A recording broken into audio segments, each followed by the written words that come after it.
Hola, mi nombre es Sandra Banotti, soy la doctora Sandra Banotti a cargo de la práctica profesional 703. Y en esta oportunidad es una grabación acerca de la clase sobre evaluación neuropsicológica. Permítanme compartir y vamos a comenzar con los slides. Bueno, como dije recién, estoy a cargo de la materia de la práctica profesional, neuropsicología práctica, técnicas de evaluación. Y un poco es esto, hablar qué sucede en la evaluación neuropsicológica. Y en los primeros slides vamos a hablar de lo que es la neuropsicología.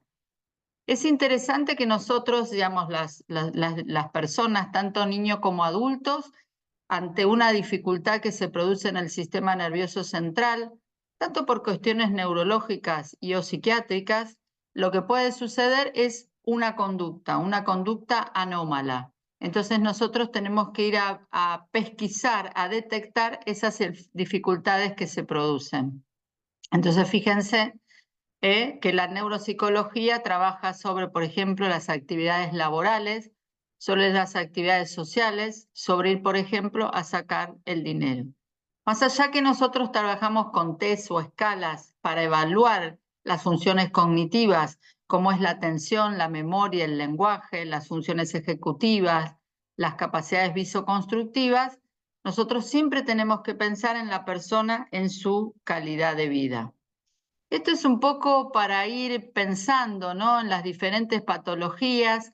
Esto es interesante, es un documental chileno de un periodista llamado Góngora, un periodista que además se ocupaba de la memoria emocional. Fíjense que él hablaba, como dice ahí en el slide, reconstruir nuestra memoria emocional, y lamentablemente justo fue una de las cuestiones que más ha perdido porque él padeció la enfermedad de Alzheimer. Entonces, bueno, un poco es para reflejar lo que le puede suceder a una persona, como por ejemplo con esta enfermedad neurodegenerativa.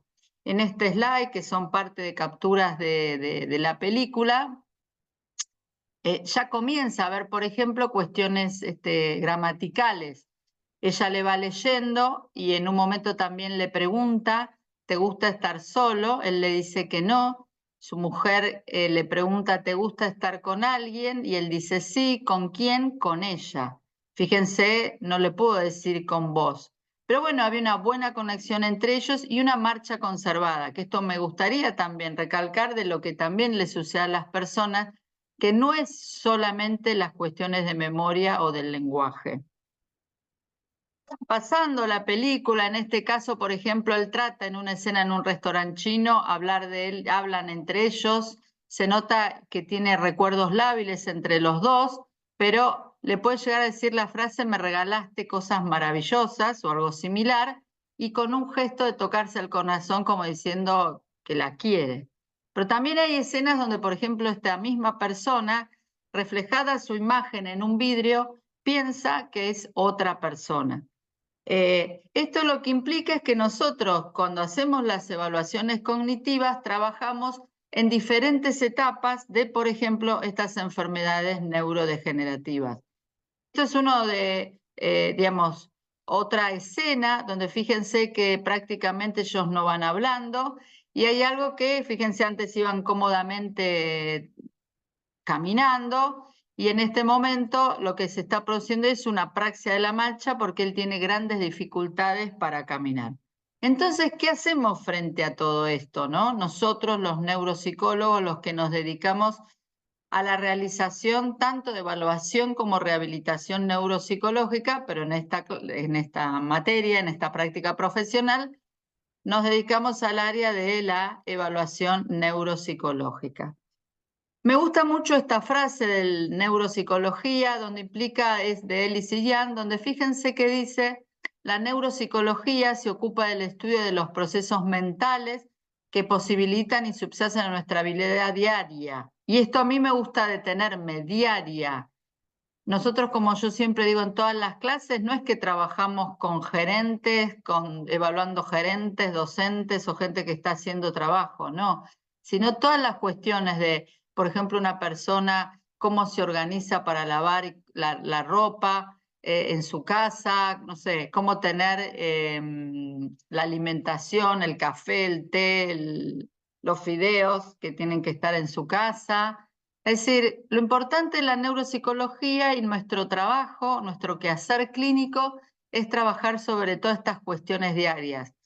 Fíjense cómo dice ahí, reconocer objetos y personas familiares, hablar, leer y escribir, planificar y realizar acciones, pensar, tomar decisiones y recordar.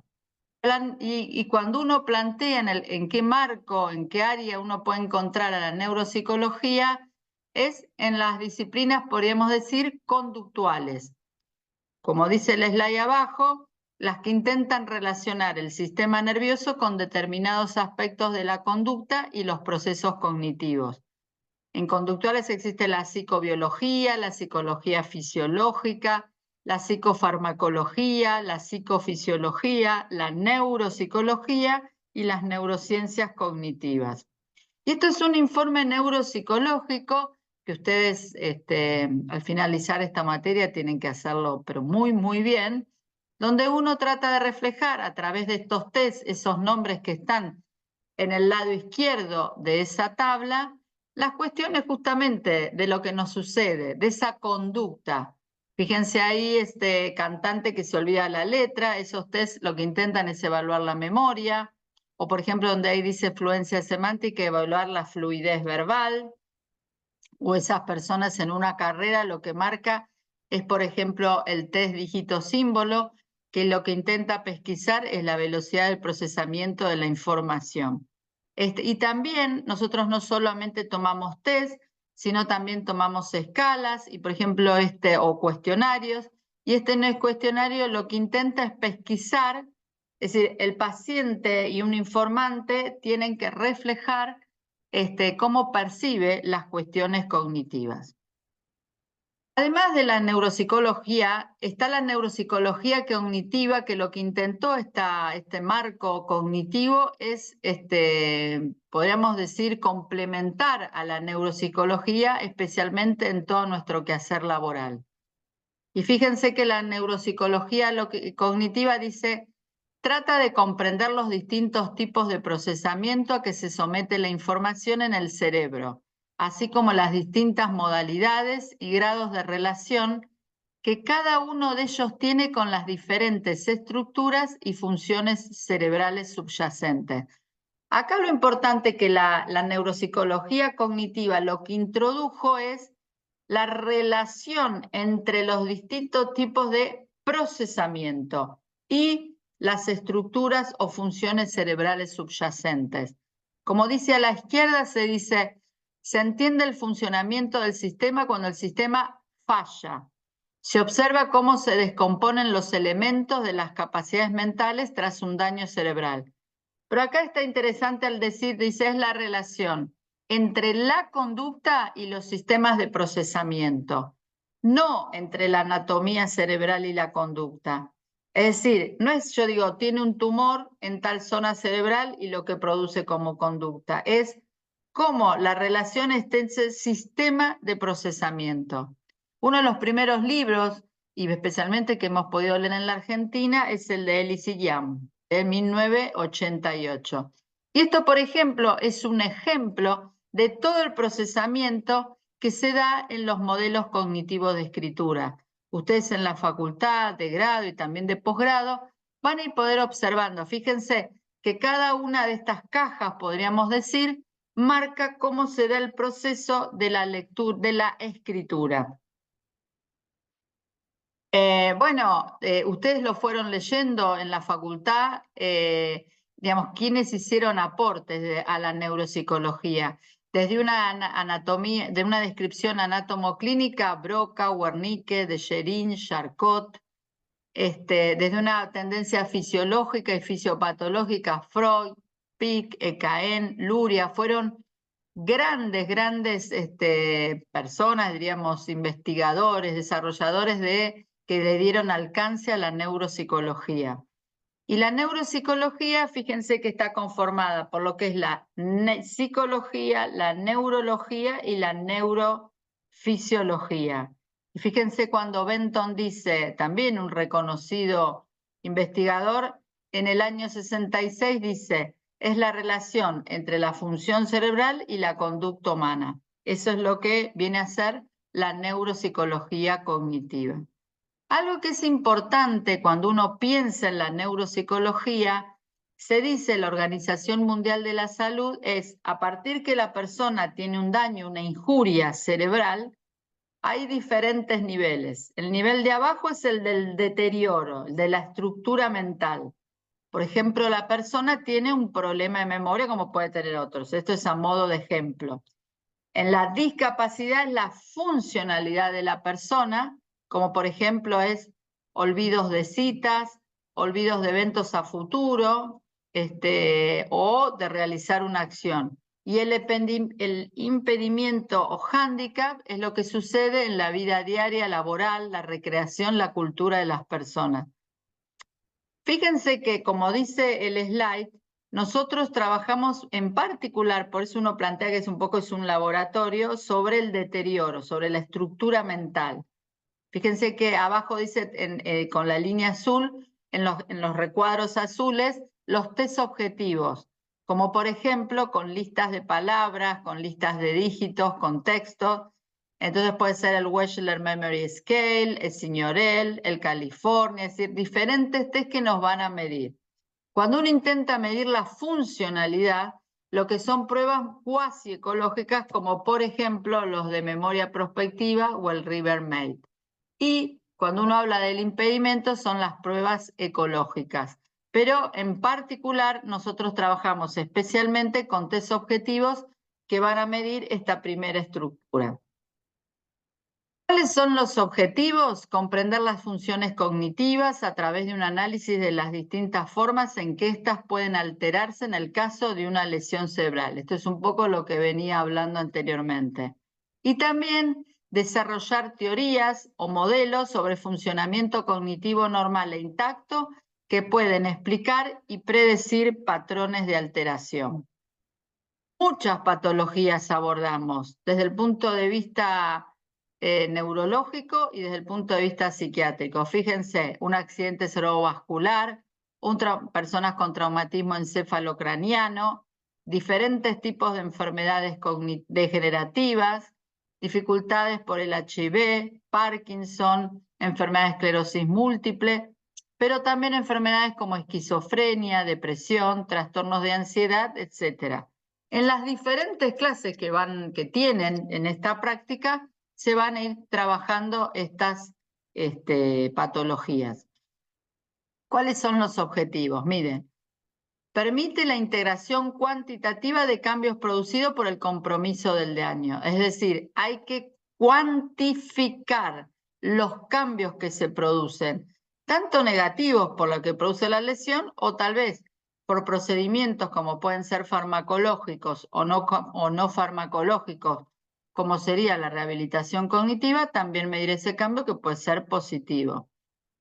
Uno trabaja en el diagnóstico de una enfermedad, pero no diagnosticamos. Nosotros no podemos decir la persona tiene con nuestra evaluación únicamente decir que tiene, por ejemplo, la enfermedad de Alzheimer.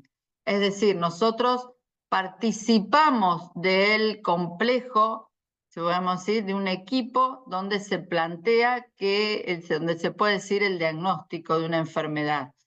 Porque, por ejemplo, para enfermedades degenerativas, las personas tienen que tener, por ejemplo, no sé, resonancia magnética funcional, análisis clínicos, etc. Pero sí se necesita también de una evaluación cognitiva cuantificable. También la evaluación neuropsicológica tiene como objetivo el manejo del paciente. En este sentido, cuando uno habla de las problemáticas, desde qué puede hacer, digamos que lo que no puede hacer, generalmente también a nivel laboral y a nivel social, cotidiano, también lo que puede hacer. Muchas veces la persona piensa que no puede trabajar más y sin embargo y está un poco más deprimido y uno hace una evaluación neuropsicológica y ve que la persona tiene recursos. Planificar sus cuidados en estadios incipientes de la enfermedad es importante, es decir, plantear que, por ejemplo, la persona no puede estar sola en la calle porque se puede perder. la persona no puede manejar, etc. Evaluar, como dije anteriormente, la efectividad de un tratamiento, por ejemplo, que puede ser farmacológico o no farmacológico, y también por motivos legales. Y también, bueno, es esto, es un conjunto de técnicas que evalúan las diferentes funciones cognitivas, que esto lo dije anteriormente, como la memoria, la atención, el lenguaje, la función ejecutiva, el lenguaje, las praxias y las noxias. Intervenimos, o la evaluación cognitiva, en el diagnóstico, como dije anteriormente, en la intervención y en los planes de rehabilitación cognitiva. Siempre cuando uno realiza lo que es la rehabilitación cognitiva, para poner los objetivos de la rehabilitación tiene que tener una evaluación cognitiva cuantificable que nos diga dónde están las dificultades, por ejemplo, tanto en la memoria, pero no solamente en la memoria, sino en la codificación de la memoria, en el almacenamiento, en la recuperación, que esto ustedes lo van a ver en diferentes clases. Y claramente los resultados tienen que estar considerados en el contexto de la edad, la educación, la lateralidad, el nivel cultural y también social. Pero en particular, cuando nosotros trabajamos con los baremos, se plantea principalmente la edad y la educación. Personas con un nivel educativo más bajo van a tener baremos, es decir, cómo vamos a ir la normatización de los test, van a tener menos puntajes. Quiero decir, menos score. La evaluación neuropsicológica tiene diferentes métodos de exploración.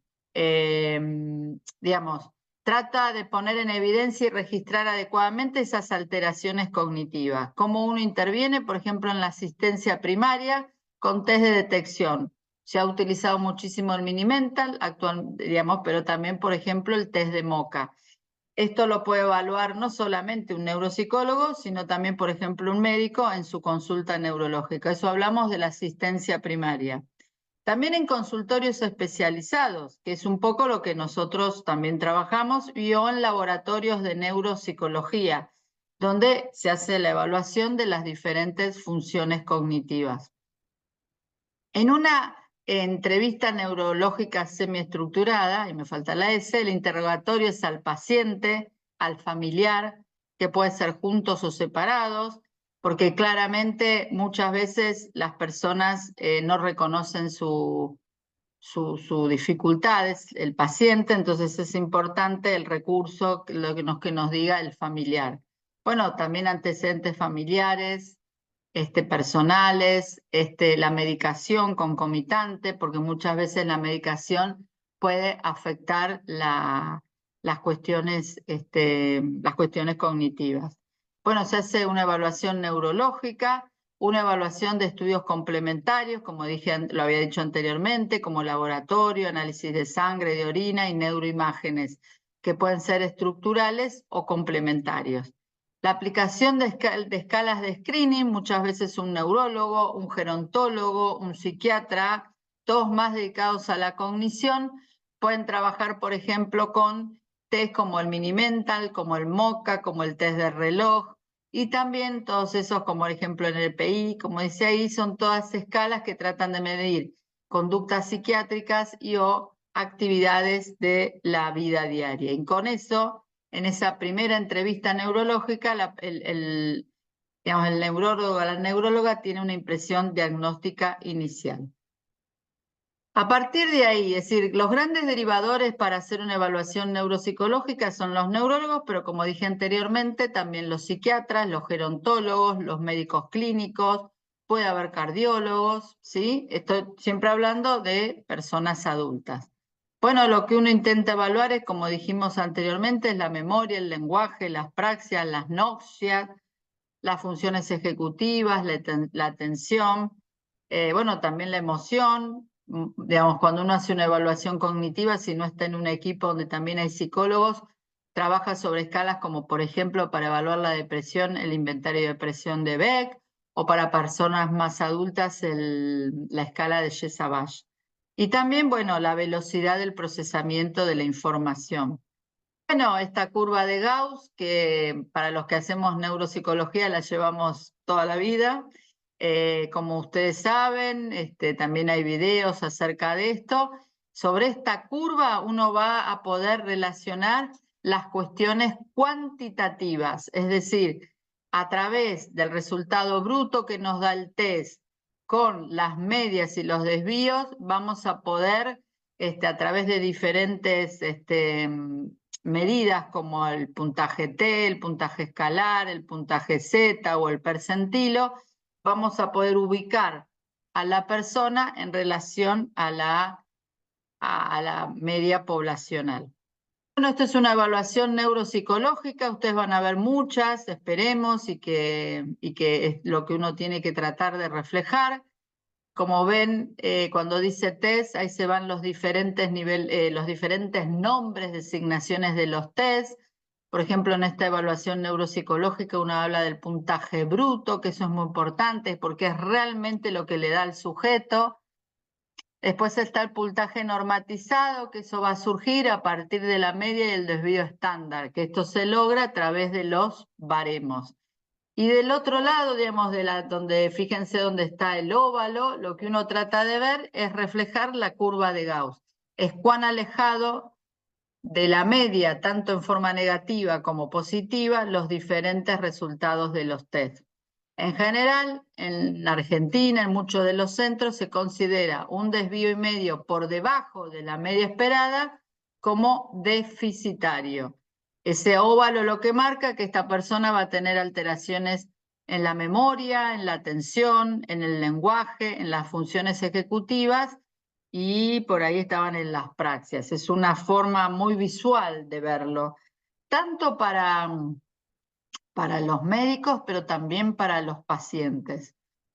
Bueno, como dije antes, también es importante la observación del comportamiento espontáneo, esta primera entrevista que uno tiene con el paciente, es decir, no es que el paciente se siente rápidamente, le hacemos test, sino otra vez a través de las preguntas que se le hacen tanto al paciente como al familiar y a la observación del comportamiento, bueno, podemos llegar a un mejor informe neuropsicológico para brindar más información acerca de cuestiones alteradas, pero también de recursos.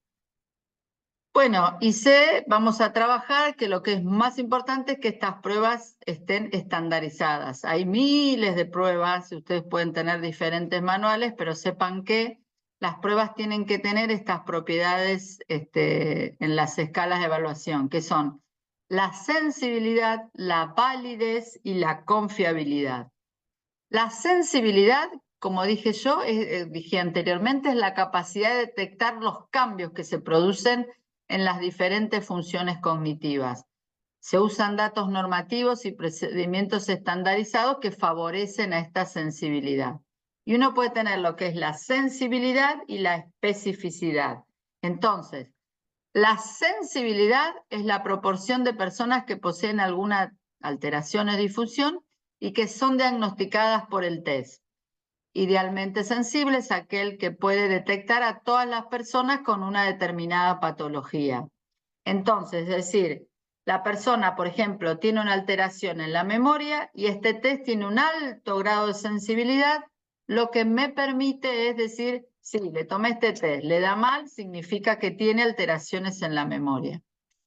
Esto es muy importante, por eso uno no puede estar tomando cualquier test, en el sentido que en los manuales de los test uno tiene que ver cuáles son los niveles de sensibilidad y especificidad. En este sentido, por ejemplo, si yo tengo, no sé, a 10 sujetos, y en estos 10 sujetos digo que tiene un nivel de sensibilidad de 0,50, lo que me está diciendo que 10 sujetos que tienen patología, 5 no los termina de detectar. Eso es realmente muy complejo, muy malo, digamos, para lo que es la evaluación. Ahora bien, como dice ahí, disminuye a partir de casos que no pudo detectar con este ejemplo de los 10, que esos serían los falsos negativos, es decir, pacientes diagnosticados como que no tienen problemas de memoria, pero sin embargo lo tienen. Lo que uno tiene que lograr es utilizar test que puedan detectar la dificultad. Ahora bien, por el otro lado existe lo que es la especificidad, es decir, es la proporción de personas sanas o que no posean una disfunción que se quiera medir y son clasificados, es decir, la persona no tiene problemas de memoria y el test tiene que indicar que no tiene problemas de memoria. Es idealmente específico en aquel que clasifique a los sujetos sanos. Y por supuesto, como dice al revés que la sensibilidad, disminuye a partir de casos sanos que se los considere como patología. Eso se lo dicen, es falsos positivos. Es decir, que son personas sanas, pero que están diagnosticados más que con una enfermedad. Es decir, yo estoy diciendo que la persona tiene dificultades cognitivas y sin embargo no la tiene. Por ejemplo, dificultades de memoria. La confiabilidad se puede hacer a través del tiempo, es decir, yo tomo hoy un test o dentro de un mes y me tiene que dar igual. También la precisión y también al examinador, ¿no es cierto? Lo tomo yo o lo toma cualquier otro profesor de esta materia o ustedes totalmente entrenados y tiene que ser confiable. La validez es el rasgo que mide el test y cómo lo mide, que puede ser de constructo, por ejemplo, es la extensión del dominio que se quiere medir, es decir, que estoy midiendo, por ejemplo, acerca de la memoria, concurrente, que llega a las mismas conclusiones que las tradicionales, diagnóstica es la precisión que yo tomo en cuanto a la función cognitiva, y ecológica, que intenta predecir el desempeño en la vida diaria, que muchas veces esto es muy difícil para nosotros evaluar esto. ¿Por qué? Porque a veces dice la persona no tiene problemas, digamos, no le puedo detectar el déficit y sin embargo plantea que sí tiene déficit en la vida cotidiana. Puede haber baterías de uso general, baterías de uso especial, estas se usan muy especialmente. Las baterías de uso general generalmente son manuales, por ejemplo el test de Barcelona, donde miden diferentes, miden diferentes funciones en la misma batería. También de uso especial, por ejemplo, cuando se utilizan especialmente en investigación, y baterías diseñadas por el examinador. Es decir, esto se usa muchísimo, por ejemplo, en los centros en Argentina y por los diferentes evaluadores, donde se evalúa, con unos test se evalúa la atención, con otros test la memoria, con otros test el lenguaje. Puede haber pruebas de screening o pruebas de diagnóstico. Las de screening indican pacientes que pueden tener o no la enfermedad, ¿sí? Pero no implica un diagnóstico. Esto, como dije, muchas veces lo hacen en la entrevista neurológica. Mientras que las pruebas de diagnóstico se utiliza para establecer o confirmar un diagnóstico, se aplica en pacientes con un test generalmente de screening positivo. Bueno, por ejemplo, en pruebas de screening, el más utilizado actualmente es el test de MoCA. También se ha utilizado muchísimo a nivel mundial, que es el test de Mini-Mental, que actualmente no se está utilizando. Muchos años anteriores, ahora no, se ha utilizado la prueba de los 7 minutos y también el test del reloj. Para pruebas de diagnóstico puede haber pruebas específicas, como es el test de LADAS, que se utiliza para enfermedades degenerativas corticales, o la escala de demencia de Matis, que se toman las diferentes demencias. También está, por ejemplo, la batería Vican, que ya la van a ver, que por ejemplo es en esclerosis múltiple, y protocolos de neuropsicología, como dije anteriormente, que lo que intenta ver es eso, qué sucede digamos, test para atención, test para memoria, test para funciones ejecutivas. Esta evaluación cognitiva, bien cuantificable, es decir, lo que trata de ver, por ejemplo, con estos rasgos azules, la persona ahí tiene una dificultad en la atención, en la velocidad del procesamiento y en la memoria de trabajo. Eso se midió a través de... Epa, que está ahí. Bueno, no, en la atención está mal, en la velocidad de procesamiento y en la memoria de trabajo. Y la memoria episódica, en realidad, perdón, en la atención no está mal, porque está encima de los decibeles. Lo que sí está mal es en la memoria episódica, en este test que se llama Signoret, y en el test de California, que ustedes de a poco ya los van a ir viendo, y en las funciones ejecutivas, ¿sí? Por ejemplo, ahí habla del test de Wisconsin. Esto es para reflejar que esto, digamos, cuando uno hace un informe neuropsicológico, hay dos partes. Esta parte que es bien cuantificable, que es indiscutible, que se basa en tomar el dato bruto del paciente del test, relacionarlo con los baremos y poder demostrarlos, por ejemplo, en una tabla así, pero ustedes van a ver informes que pueden ser distintos, pero siempre es importante el dato. Y después un análisis cualitativo a partir de los datos obtenidos. Este, por ejemplo, es el test de Mini-Mental, que es importante porque se ha tomado muchísimo y en muchas instituciones aún o muchos profesionales lo siguen evaluando, que es de screening. Por eso quise reflejarlo porque ahora estamos tomando el MOCA, en la materia tomamos el MOCA, pero este se ha utilizado mucho. Hay muchos test que se usan, fíjense, en la memoria episódica verbal se evalúa con se puede medir con las memorias, con los textos, con el test de Wechsler Memory Scale, el test de aprendizaje de California, el test de aprendizaje auditivo del Rey verbal, la batería de Signoret. Para la atención y la memoria de trabajo, los span de dígitos, directos, inversos, tanto en el WISE 3 como en el WISE 4, también con el nivel de secuenciación, el Time-Making A, secuencia número letra del Wechsler, pruebas dígito símbolo, el test de PASAT, el test de CPT, el test de Stroop, que algunos de estos son los que vamos a ver en la práctica profesional. Pero acá también el test para la detección de las seminegligencias, como el test de las campanas, la bisección de líneas, la de Mesulan. En el lenguaje, fíjense, el test por confrontación visual del test de Boston, la afluencia verbal, el vocabulario, a través, por ejemplo, también de los Wechsler, el diseño con cubos, que también puede ser a través de los cubos de las baterías del WISE 3, WISE 4, el test del reloj, baterías especializadas en apraxias. Ustedes, para algunos que han estudiado neuropsicología, el profesor Politis tiene una batería cognitiva sobre la evaluación de las apraxias. Bueno, razonamiento y formación de conceptos con el WISE 3, también con el WISE 4. Las funciones cognitivas con el Time-Making B, el test de Wisconsin, la Torre de Londres, la prueba de fluencia verbal. También se puede evaluar la cognición social y también pruebas de validez ecológica como el test del hotel o el Behavioral Assessment o la BAT.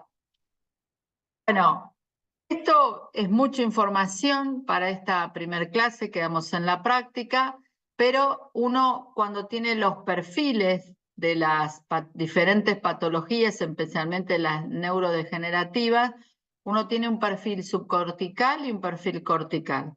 En el perfil cortical, fíjense que ya está muy estudiado, que prácticamente no hay alteraciones del lenguaje, que en la memoria son olvidos de búsqueda, que la cognición está afectada, pero en la cortical está muy afectada, en la personalidad hay apatía o depresión y en el procesamiento de información es lento. Como la vedette, podríamos decir, de las patologías subcorticales es la enfermedad de Parkinson. Y en las patologías corticales, cuya vedette, diríamos, es el Alzheimer, es la más frecuente, pero no es la única. Eso se va a ver en otras clases y ustedes lo van a ver siempre en diferentes clases de grado, posgrados o en cursos o congresos. El lenguaje sí tiene una alteración grave del lenguaje, porque tiene una afasia en la memoria, sí hay una falta de recuerdo y una gran dificultad en la codificación, en el aprendizaje de la información. La cognición está muy afectada, hay una persona que ahí dice indiferente, que es la nosognosia, y el procesamiento de la información es normal. Vuelvo a poner la evaluación neuropsicológica para recalcar esto, que uno siempre es muy importante además que el informe neuropsicológico tenga todos los datos cuantitativos, los test que evaluamos, el puntaje bruto, las normas que se usaron, porque una institución puede usar una media y un desvío y otra institución u otro profesional puede usar otro. Y bueno, y reflejar, por ejemplo, esta persona tiene alteraciones prácticamente en todas las áreas. Bueno, van a ir teniendo otras clases, pero esto es, digamos, la primera parte de lo que es la evaluación neuropsicológica. Dejo de compartir. Bueno, y cualquier cosa, seguimos con preguntas. Muchas gracias.